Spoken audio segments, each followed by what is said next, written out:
All right, mates, welcome back to the channel. JL Scott Fishing and Eats. Hope everybody is doing well and everyone is enjoying this kickoff to the spring fishing season here in the DMV. That's the District, Maryland, and Virginia.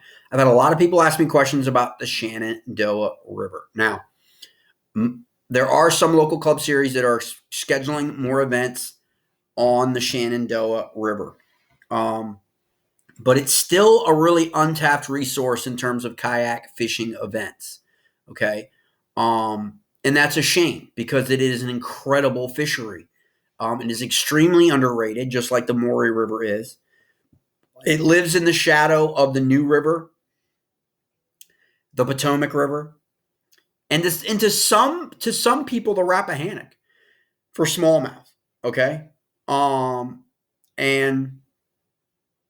it's really can be not. I mean, it's a tougher fishery sometimes to get a handle on, and so the bite can be finicky there, and the river can look at this picture right here I have up. The river can be skinny, and so it can become tough a lot of times. I mean, it is a place where you will be tethering your kayak. Those are the places that I love. I feel as though a lot of event trails this year in 2023 have really gone backwards in what it means to be a kayaker. Like, why did we get into kayak fishing? Like, I understand there are a lot of guys who got into kayak fishing because it was just an easier way to become a professional angler as opposed to working your way up through Bass or MLF, BFL, Toyota, BPT or opens and stuff for bass. I totally understand that part. I mean, I talk to those guys. I know, but most of us are recreational anglers out of a kayak. It's the fastest growing segment of the fishing demographic. And what it's really about is river fishing at its finest, okay? Is going into those places and being able to tether your kayak and pull your kayak into places and then find deeper water to be able to go down the next ledge. And then maybe you've got to tether up, I mean, depending on what your skill level is to run rapids, places like the New River, crazy gorge, okay? Crazy places that you would better be an intermediate to an expert kayaker if you're going to even bother to even explore, okay? Not let alone being an angler, okay? There's plenty of other places on the New River that are safe, okay? And the Shenandoah has some of those rapid lines and drop-offs and all that stuff that you need to be well aware of. But in terms of fishing, mates, it is coming back, okay? Each year, if you go back the last 5 years, each year the Shenandoah has gotten better and better and better. Remember, it's coming off some bad years. Man-made error, chemical issues, corporate America issues, acid rain decades ago, okay? Whatever you want to call it. Fish kills. You know the stories. And sometimes those stories linger, sort of like the Upper Potomac. I mean, that's why I like so many people now. I'm seeing more and more people that I know that I've met who follow this channel locally in the DMV fishing the Upper Potomac now. And I take a lot of pride in that because a lot of people are like, man, I didn't even know this place existed until your videos. And it's because people have this notion that because of the flooding of 2018, that the Upper Potomac sucks. The Upper Potomac, compared to what? Like, you can always find, like, compared to the St. Lawrence River? Well, yeah, right? Like, okay. But in terms of where it was in 16 and 17, and then what happened with the high water events and the flooding that devastated it, okay, to where we are now, the grass last year was phenomenal. Nobody's really talking about it because most people have given up on it. And those are the jewels and the gems that you want to find if you really want to get into. There are a couple anglers in Virginia that you're going to see if you pay attention to these challenge series events for KBF and local challenge series events. Basscast in Virginia, MAKBF, I think, started one this month for the first time ever that allows you to fish in Virginia and Maryland. These guys are in the places that most people aren't fishing. Most rivers and in most sections of rivers that they are just absolutely like already in April, I have already spoken to or seen from people that I know over 24 21-inch smallmouth taken already in April alone.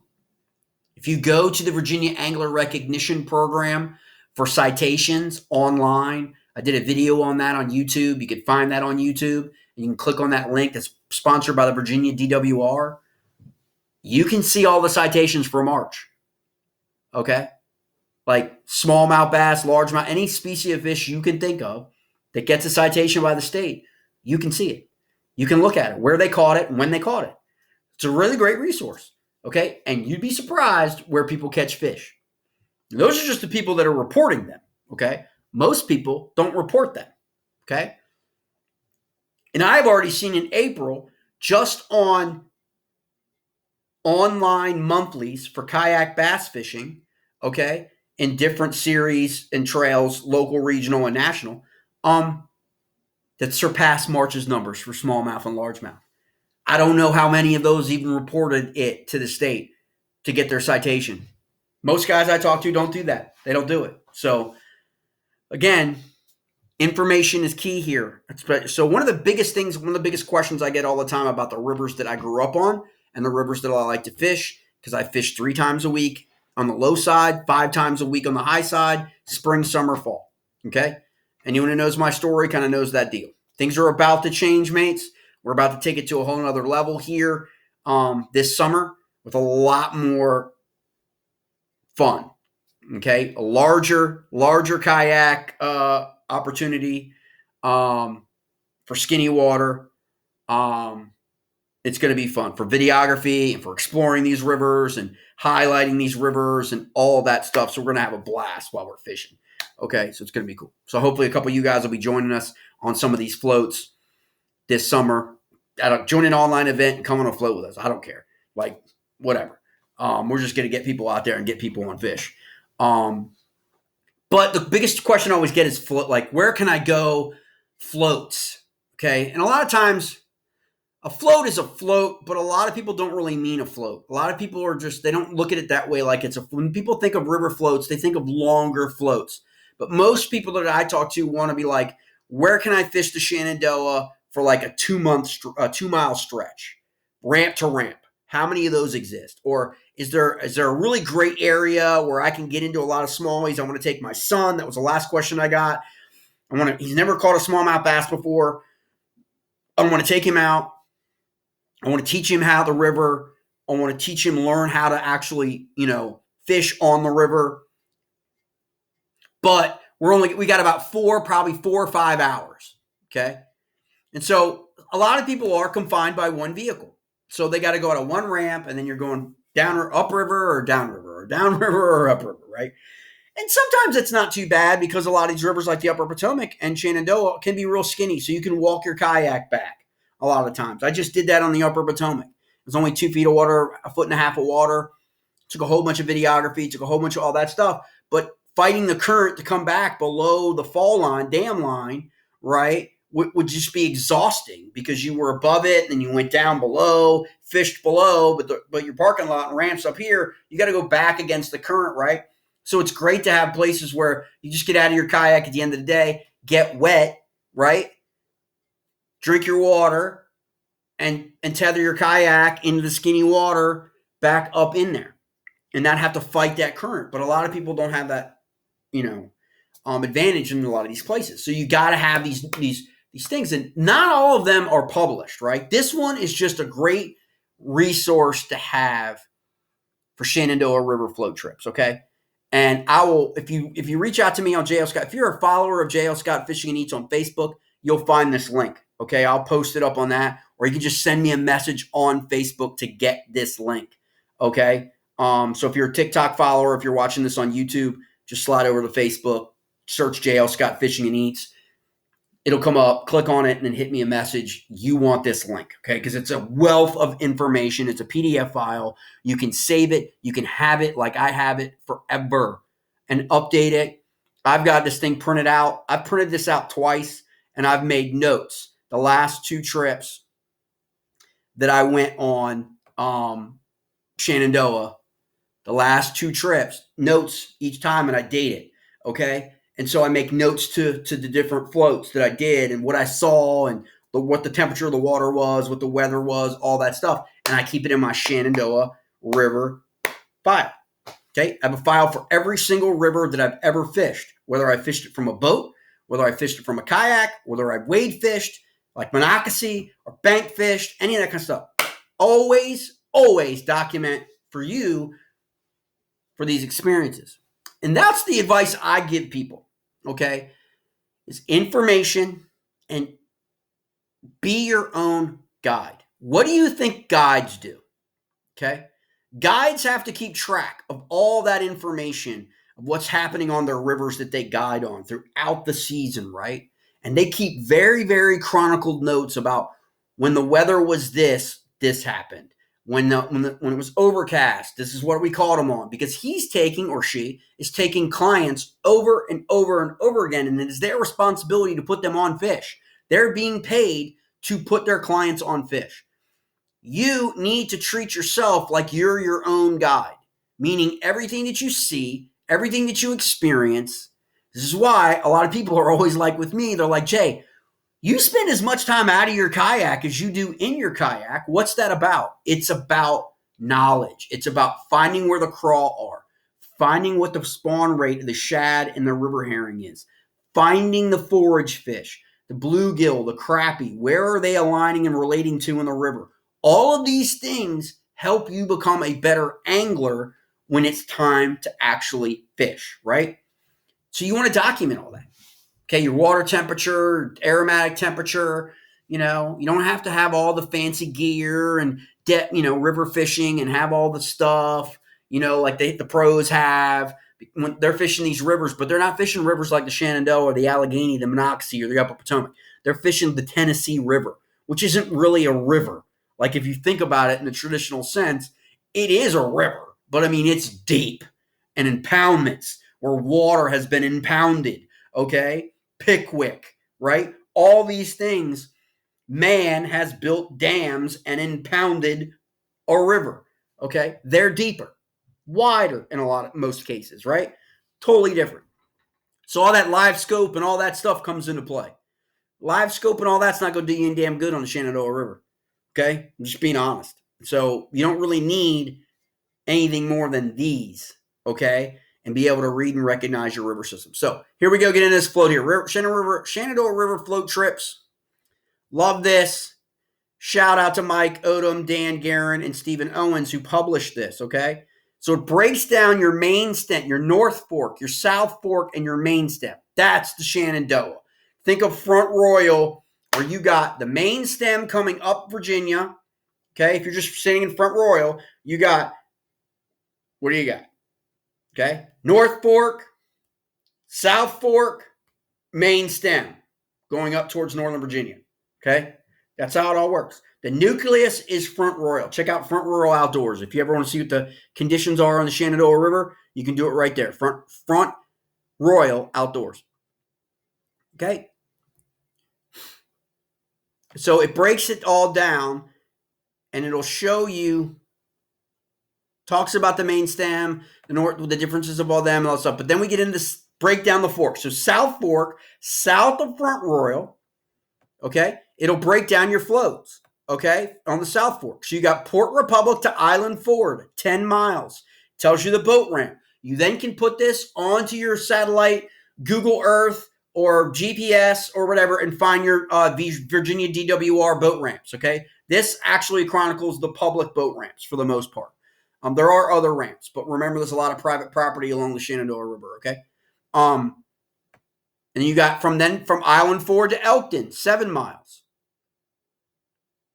Okay, and you've got this all mapped out for you, okay, on the map. Print this out. You can write the ship of how you want it right. But you can see Front Royal here, and then you've got the different floats, okay, in Warren County. And then you got Clark up to the north. So it breaks it down, all of the floats, okay, and the different landings and different places you can access all the way down the river, okay? So you got Elkton to Shenandoah, 7 miles. Grove Hill to Newport, 6 miles. Shenandoah to Grove Hill, 8 miles. Okay, Newport to Alma. That's a good float, mates. It's only 3 miles, but it's a productive float for a short 3-mile float. Keep that in mind. You want to target that, circle that one. That is a great little float.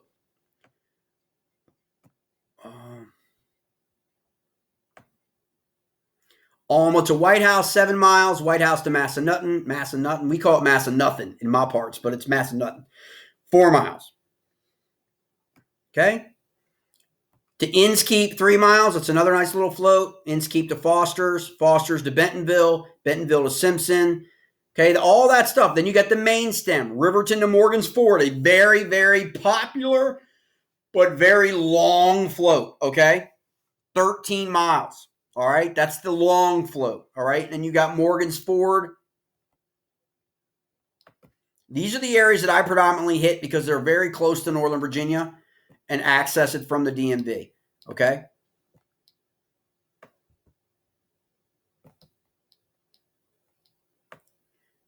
Morgan's Ford to Barry's Ferry, 11 miles. Okay. Barry's, Virginia. There's a ramp right there. I think it's Route 50. Okay.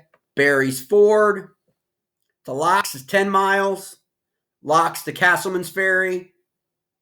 Okay. Remember, this is the main stem. Okay.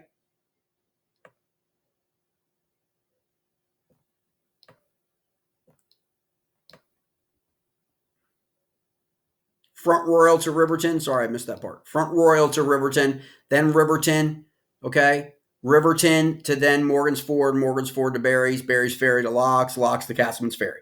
Okay? So those predominantly ones are the ones that it's just easy to access to.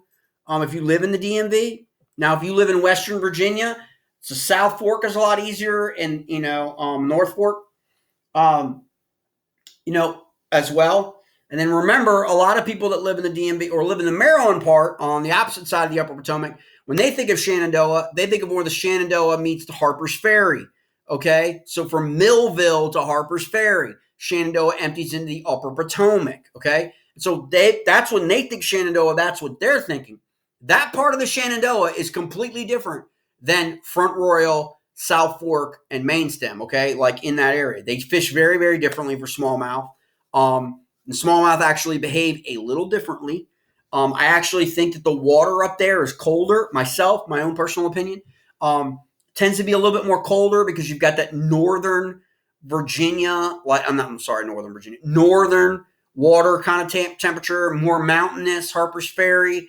Okay, the thermals are a little different than as you get down in Virginia, coming down. Okay, in terms of the elevation. In terms of where you are on the river. So it's just a little bit of we're not talking about major, but just the fish behave a little differently. They spawn a little later, in my opinion, my experience, than they do in and around the South Fork and the Main Stem. They tend to be a little bit bigger, just like they tend to be a little bit bigger further south in the Shenandoah. I don't know why that is. Could be food, could be forage sources. Could be spawning rates. Could still be recovery from different areas exposed to chemicals and fertilizer and all that mess that's going on that's contributed to fish population decline decades ago. But this is an easy just beginning point of where to start. If you have any questions, you can reach out to me. If you ever want to meet up, if you ever have any questions about a specific ramp, I've been to most of them, not all of them. There's still some further down south I've not gotten to yet. But in terms of the main coming out of Front Royal, I've basically been to them all. So, I got different opinions about them and stuff. A lot of them have been upgraded. I should be upgraded, improved. A lot of improvements have been made to various launches. Whether it be ramp or access or parking or any of those number of things. So this is just a real quick video for that. That's the Shenandoah River float trips. I have this link. You can reach out to me again on Facebook. I will do this for Maury River and I will do this for New River. And I'm beginning to compile my own, which I hope to publish in a book form for the Potomac River. It's probably been about 30 years 25 years probably since something like that has been published about the upper P, the up, we call it the up, or the upper P, upper Potomac. And so I'm working on that. It's taking a lot of the time, and I want to visit every single lock on the upper Potomac, every single access point on the upper Potomac, fish those sections between those access points, discover the landscape, the river composition, the forage, all the stuff to be able to like really, really do an in-depth study, more of a study, but something from an angler perspective about where to locate fish and where the populations go, smallmouth bass behavior on the upper Potomac. Smallmouth bass will move can move and will move 5 to 6 or 7 miles. A lot of people do not understand that. Smallmouths have no problem moving, okay? Unlike largemouth. Largemouth tend to be very, very territorial and very, very like sedate or, sedentary. I don't know what the right word is for that. But they'll move off to deeper water, but stay in a general area throughout, okay? Smallies will move. They will go where their food is. They will go and move after a high water event, after anything that impacts a fishery. They will adjust. They've got no problem going up or downstream. Like I said, 5, 6 miles. 1 week you could find them in one spot, go back to that spot. They are completely gone, and they'll be 3 miles away. Okay? Be nice to know why they do that, right? That's what my book and kind of like my research is really curtailing to or towards. It's trying to understand the behavior of smallmouth, how they react with grass or no grass and rock and thermal, skinny water to deep water, how these things, what do they prefer? Clean water? Is it clear water, clean water, water clarity they're looking for? Or do they like it a little bit more muddier where the creeks, like a Goose Creek feeds in upper Potomac, right? Okay. Or a Monocacy empties into the upper Potomac. Do they prefer those areas? Do they prefer soft, muddy bottoms? Or they actually really prefer, like we've been told, those harder bottoms, okay, year round? So that's what that study is going to be about. I hope everybody will pick up a copy of that when I finally get around to getting that published. Should be a lot of fun. But again, any questions, reach me up, JL Scott Fishing Needs on Facebook. Text me if you got my number. You can reach me on TikTok, JL Scott Fishing, or you can just comment on YouTube, and I will get back to you. Appreciate the love, mates. I will see you on the river. And please, take a kiss.